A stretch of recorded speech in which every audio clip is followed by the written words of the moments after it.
कोई भी जुल्म के अंजाम से नहीं बच सकता।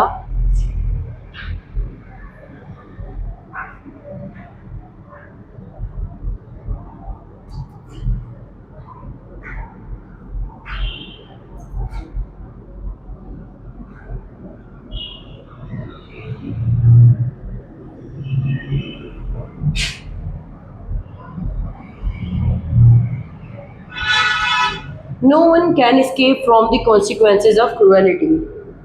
कौमें खौफ से नहीं इंसाफ से कायम रहती हैं।